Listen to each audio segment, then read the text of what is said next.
Olá, começa agora mais uma entrevista especial aqui no canal Empreender. Seja muito bem-vindo. Hoje vamos falar de um dos setores mais importantes para a economia do país e que também foi um dos mais prejudicados, principalmente pela pandemia. Estou falando aqui do setor de eventos. Também vamos falar sobre a atuação da Abrafesta, Associação Brasileira de Eventos, e como ela tem contribuído para o setor de turismo. E para essa entrevista a gente convidou o presidente da Abrafesta, o Ricardo Dias, que está aqui conosco. Presidente Ricardo, seja bem-vindo aqui ao canal Empreender para esse bate-papo, para essa entrevista especial. Muito obrigado pela participação. Conte com a Abrafesta para a gente poder empregar muito mais.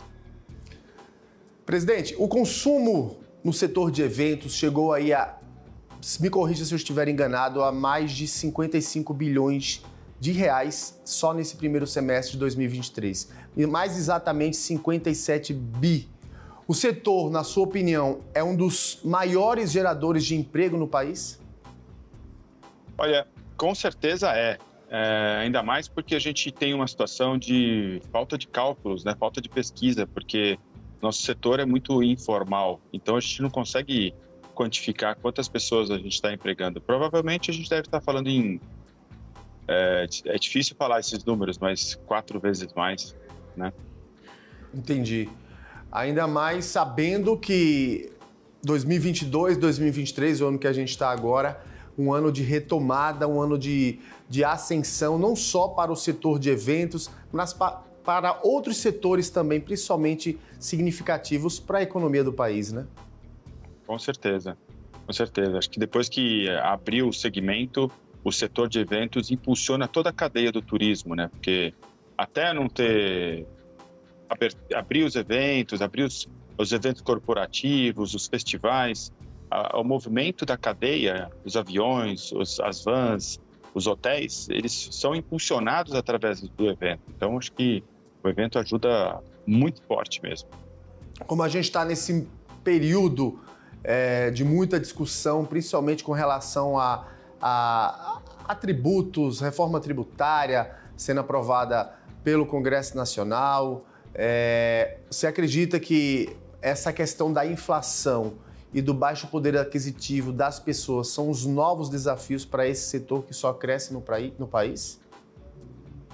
Eu acho que a gente tem bons desafios pela frente, né? Inclusive discussões políticas, porque como o IVA vai entrar forte na prestação de serviço, a gente tem que estar discutindo sobre um método mais eficaz para poder fazer o IVA valer, né? Porque como ele fala de valor agregado, a gente precisa falar um pouco da mão de obra, como é que vai fazer para agregar esse valor dentro do segmento. Então, assim, o setor é muito invisível, então ele precisa tributar para a próxima pessoa, a próxima cadeia, né? Então, uma empresa de buffet, uma empresa de audiovisual que emprega muitas e muitas pessoas, eles precisam tributar e repassar isso para dentro, para frente no IVA, né? Do valor agregado. Então, acho que isso vai ter uma grande discussão à frente para poder o pessoal estar mais juridicamente em ordem, né?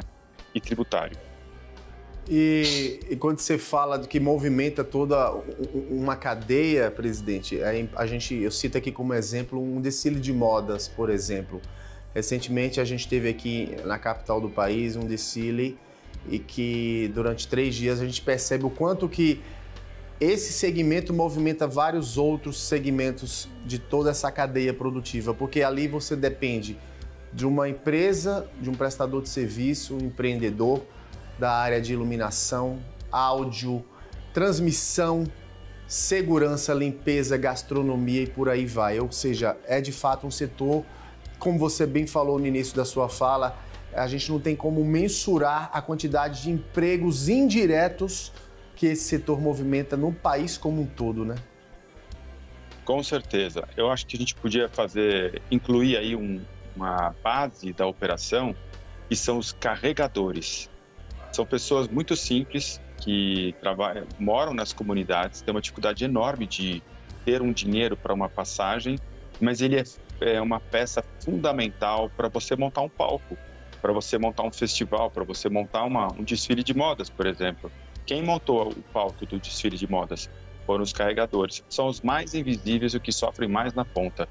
E a intermediação disso é o mais problemático de tudo. Então a gente tem que abrir os olhos para uma operação, não só do carregador, mas como do garçom, da limpeza, dos seguranças, que isso está debaixo de uma informalidade astronômica.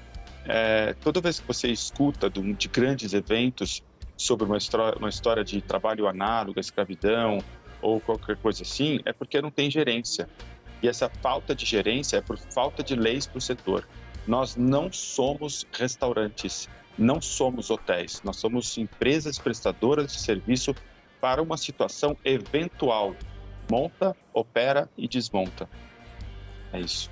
Falando ainda, presidente, da pandemia, na sua visão, qual foi aí o maior desafio do setor em todo esse processo de recuperação? Olha, primeiro desafio, assim, de longe, era a gente ter um diálogo com o governo. Nós fizemos inúmeros movimentos para o governo tentar entender como funcionava a cadeia. O início foi feito uma passeata, que é totalmente contra os processos, né, da transmissão da Covid, mas foi um ato tão técnico, tão incrivelmente elaborado por empresas de extrema competência e responsabilidade de todos os sentidos, civil, técnico e saúde. O pessoal sabia do distanciamento, sabia do uso da máscara, sabia da operação. E deste movimento das maiores empresas de audiovisual do Brasil, e entre elas as maiores do mundo também, foram iniciadas as conversas com o governo. Com isso, a gente se aproximou a um dos problemas maiores que tinham, que eram os bufês. Os bufês, ninguém queria saber de buffet, porque o sentar numa mesa ao lado de uma pessoa foi um dos grandes problemas. Como é que a gente vai fazer?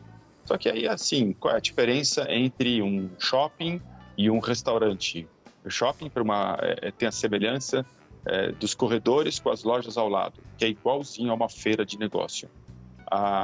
O restaurante é idêntico a uma festa ou um evento corporativo, um congresso. Então, assim, as pessoas têm um distanciamento e no caso de uma festa, são as mesas com a noiva na frente, ou um evento corporativo, as mesas com o palestrante na frente. Então, assim, qual foi a diferença? Então, a gente teve que trabalhar em cima de um protocolo gigantesco e na sequência, a gente começou a fazer demonstrações com testes de Covid pós-evento, antes e pós. Então, a gente descreveu tudo como funcionavam os eventos e a semelhança entre todas as operações que já estavam abertas e que tinha, assim, plena segurança. Então, nós realizamos os eventos e 15 dias, 30 dias, a gente realizou os testes de novo. E isso a gente informou o governo e ele não deu ouvido, né? Então, foi muito difícil para ter essa voz no governo para poder voltar ao setor a operar. Agora, você imagina quantas pessoas sofreram com isso? O que aconteceu? Nós aqui da Abrafesta recebemos telefonemas assim sem limite dos freelancers que ficaram sem nenhum tipo de apoio para poder receber, eles são invisíveis. E isso foi uma tragédia. A gente ficou bem aqui, atuamos bravamente, nossa equipe trabalhou bravamente para poder ajudar com as cestas básicas, ajudar com as partes das marmitas. Fizemos aí 60 mil marmitas por semana, que é nada, né? É nada. Então, assim, foi muito difícil mesmo. Até porque, né, presidente, a gente sabe que esse setor, ele praticamente representa aí cerca de 4, 5% do PIB do país. E principalmente nessa época, principalmente naqueles 2 primeiros anos da pandemia, 2020, 2021, o setor deixou de arrecadar mais de 230 bilhões de reais, né? Na verdade, o país deixou de arrecadar, né? E aí veio aquele programa emergencial que tratou justamente dessa retomada do setor, que é o PERSE, né? Como é que foi? Qual a importância, presidente, até hoje, desse programa para esse setor? Olha, o PERSE, ele foi fundamental para o setor como um todo, né? A gente entende que as empresas que são mais profissionais e que fazem a operação mais regrada, como contabilidade, como centro de custo, conseguiu absorver, porque o PERSE ele foi feito para o lucro presumido e para o lucro real, né? E presumido. O que acontece é que o setor de eventos, quantas empresas do presumido elas existem?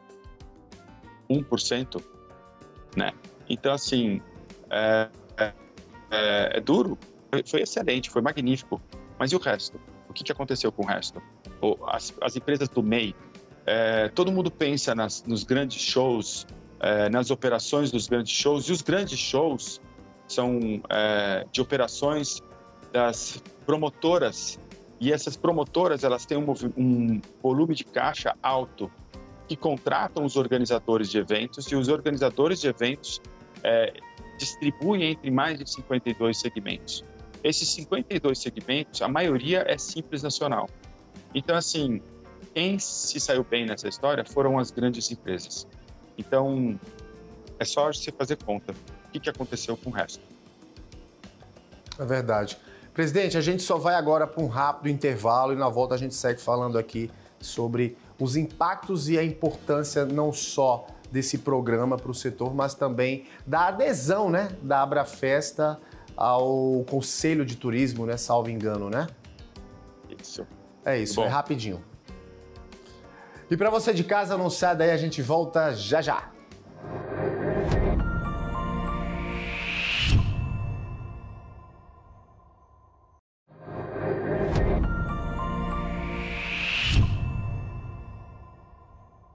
De volta com mais uma entrevista especial aqui no canal Empreender e a gente segue falando sobre o setor de eventos, a importância dele e também com o presidente da Abrafesta, o Ricardo Dias. Presidente, 2020 e 2021 ficaram no passado esses 2 anos, na verdade.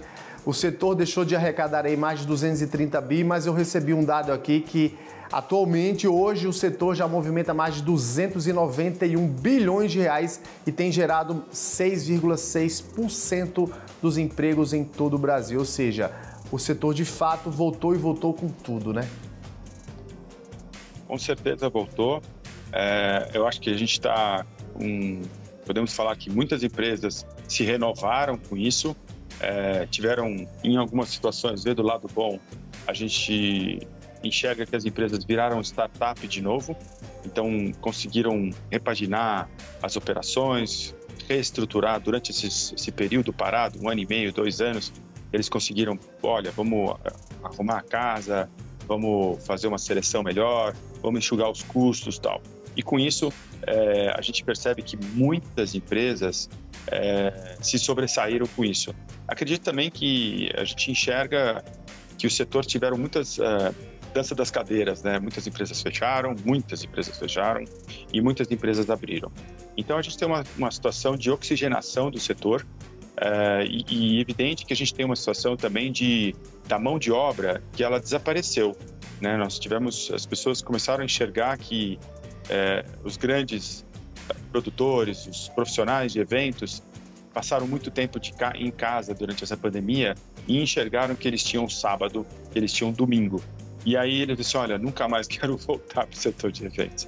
Então, a gente perdeu consideravelmente grandes talentos na parte de mão de obra, desses profissionais com grandes talentos. E eu acho que agora é um desafio nosso da Abrafesta oxigenar de novo o setor com essa capacitação mais cirúrgica, porque o setor ele precisa de profissionais muito mais adequados para cada tipo de negócio. Então, um técnico de luz, ele precisa mexer com uma mesa de luz muito específica, ou com aquele curso 3.0, 3.2, e aí com isso a gente consegue mais eficiência dentro dos eventos. Então acho que o nosso desafio agora é trazer mais esses talentos, abrir mais as portas para poder oxigenar o segmento. Você falou bem aí, muitos negócios fecharam as portas, mas outros abriram, e ainda mais com toda essa inovação em tecnologia, quantos novos negócios, e ainda falando dessa área de eventos, né, do setor, quantos novos negócios surgiram em razão de toda essa transformação tecnológica, né, presidente? Com certeza. A gente percebeu que no meio da pandemia, as lives eram o momento, né? Mas fazer uma live não é tão simples assim, porque a gente tem uma parte de transmissão bem complexa da internet, dos sistemas. Todo mundo entendeu que é só fazer um Zoom. Não é. Você tem uma parte de broadcast, tem uma parte... você tem uma televisão, você tem uma emissora de televisão dentro do seu estúdio. E não é tão simples assim. Então o pessoal entrou de cabeça com isso. Alguns se deram muito bem e evoluíram e cresceram. Outros não conseguiram. Mas eu acho que essa é a abertura do híbrido, né? Todo mundo entendeu que o híbrido, é o híbrido, mas nada melhor do que o presencial para você estar frente a frente com as pessoas e fazendo network e construindo novas operações de grande resultado. Você que está à frente aí já há alguns anos da associação, queria comentar do papel da Abrafesta para esse setor, não só o setor de eventos, mas o setor de turismo também. Muito bem, são muitos, né? Bom, acho que um dos papéis grandes que nós estamos enfrentando aqui, além do PERSE, que a gente fez aí uma operação forte para o PERSE, para os empreendedores de locação de materiais, que a gente perdeu o PERSE e com a liminar a gente conseguiu de volta. E esse pessoal, graças a Deus, estão debaixo dessa liminar do PERSE,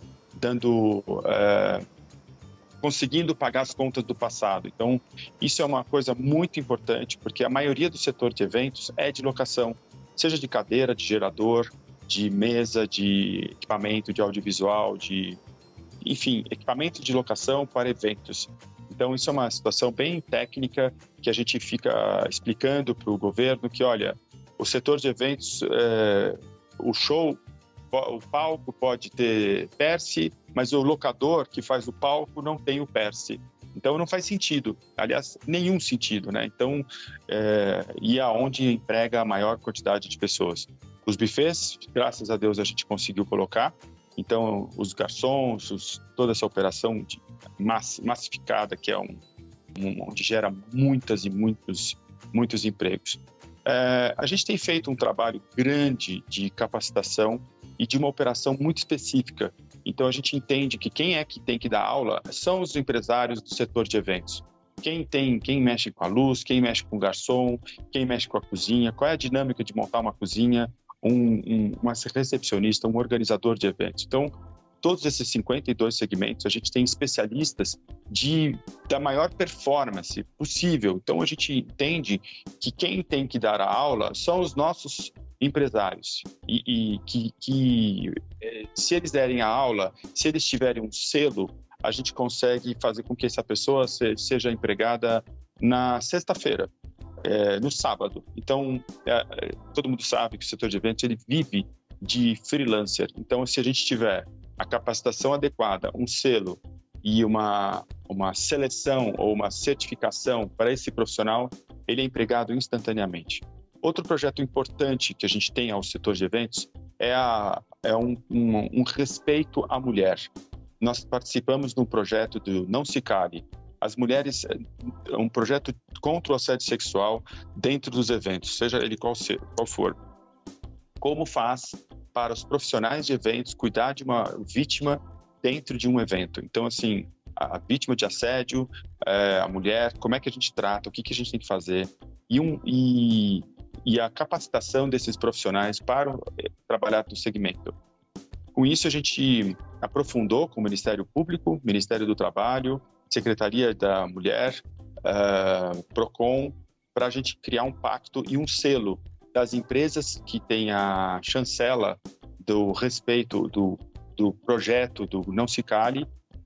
Eu acho que esse é um projeto que não pode parar e a gente tem que distribuir ele para o Brasil inteiro, porque uma mulher tem que ter respeito absoluto, qualquer ser humano tem que ter, mas no caso da mulher, seja uma situação mais vulnerável, a gente tem que fazer isso e que o responsável do evento entenda que ele tem que ser atuante em cima dessa operação porque ele é responsável, o organizador de eventos é responsável civil, criminal e trabalhista sobre um evento e não o espaço de eventos. Então o espaço de eventos tem que apontar um organizador que seja responsável e que tenha todas as técnicas e que tenha todas essas operações dentro de um contrato e que o organizador repasse isso para os 52 segmentos. Para isso a gente conseguir ter uma operação mais saudável. Fora isso, a gente tem outros trabalhos em outros municípios para poder melhorar a empregabilidade. Um dos trabalhos que nós estamos fazendo é como fazer a empregabilidade de uma forma adequada para todas as profissões. Então, uma delas é estabelecer o MEI para o setor de eventos. A gente entende que o intermitente não funciona, em hipótese alguma. O intermitente ele só é exigido dentro dos grandes eventos, porque são eventos enormes e que tem uma visão midiática muito grande. Mas acho que não funciona em lugar algum, porque a estrutura de RH é enorme e ninguém quer fazer a operação do intermitente. Então, acontece num grande estádio, mas nos 1.600.000 casamentos que acontecem dentro do Brasil e outros eventos sociais, corporativos, feiras de negócio, ninguém utiliza o intermitente, só utiliza o freelancer. Portanto, o projeto que a gente está junto com a Fife Domingues, Guilherme Fife Domingues, que a gente tem que colocar o MEI para o setor de eventos, MEI, microempresário individual de eventos, que é o garçom, que é o carregador, que é o técnico de som, com uma segurança jurídica, um arcabouço jurídico, e que isso vai conseguir fazer uma inversão tributária da operação. Quanto mais tributos a gente colocar dentro de uma empresa, mais fácil das empresas tributarem e não ficar no clandestino, porque hoje 99,9% é clandestino. Então, a gente precisa ajudar as empresas a poder fazer a tributação desse segmento que a gente está falando de 290 bi, será que não é o dobro? É uma pergunta. Falando também agora um pouquinho dessa participação, dessa integração da Abrafesta no CNT, que é o Conselho Nacional do Turismo, esse importante órgão, esse importante colegiado que tem representantes do governo, até mesmo do Congresso Nacional. Qual foi a importância, a relevância da adesão da Abrafesta a essa instituição? Olha, eu acredito que a Abrafesta ela é uma entidade que representa as empresas prestadoras de serviço. A gente está falando de uma massa de 10 milhões de pessoas e elas são invisíveis, porque a gente está dentro da operação, a gente enxerga os grupos, a gente enxerga como é contratado um bombeiro, um garçom, um carregador, um técnico de som, um geradorista. Então, assim, a gente entende exatamente como funciona. E acho que o que vale dentro da CNTUR, Conselho Nacional de Turismo, o que a gente sabe sobre as operações e como a gente pode ajudar a resolver, a ter um mercado melhor. Só fazer um leve adendo sobre a fala passada, um carregador, um garçom ou outras operações, eles têm os intermediários. Os intermediários recebem um dinheiro enorme, só que eles estão em casa, eles não estão no chão de eventos. Aliás, não é chão de fábrica, é chão de eventos. Então, a gente precisa de uma lei específica para o chão de eventos e tirar o intermediário. Se a gente fizer uma operação dessa, a nota fiscal vai direto para o buffet. E o buffet vai conseguir, com certeza, levar um dinheiro maior para trazer mais pessoas com vontade. Olha, em vez de eu ganhar 150, eu ganho 200, eu ganho 220 e eu tributo. E aí o que acontece? Esse mesmo rapaz, ele pode ser um buffet. Como a gente entende que muitas empresas do nosso ramo eram carregadores, viraram técnicos e hoje eles faturam 70 milhões, 150 milhões. Então a gente enxerga que as oportunidades estão aqui. Só que a gente tem que abrir essas oportunidades para grandes talentos que estão aparecendo dia a dia. Rapidinho, presidente, nosso tempo já está chegando ao fim. Como é que será o futuro desse setor? Maravilhoso, hein? Vamos enxergar Dubai, como é que ele está. Ele trocou o petróleo pelo turismo Então, assim, sem limites, sem fronteiras, o céu não é o limite. Acho que é isso. Perfeito. Ricardo Dias, presidente da Abrafesta, essa entidade do setor de eventos sociais e corporativos do Brasil, que tem representado aí a categoria com muito trabalho, com muito orgulho. Quero aqui agradecer sua participação conosco nesse bate-papo aqui no canal Empreender. Maravilha, muito obrigado pela participação. Acho que a gente vai conseguir contribuir muito com o Brasil. É isso aí. E para você de casa, muito obrigado pela sua audiência, pela sua companhia e até a próxima entrevista especial aqui no canal Empreender.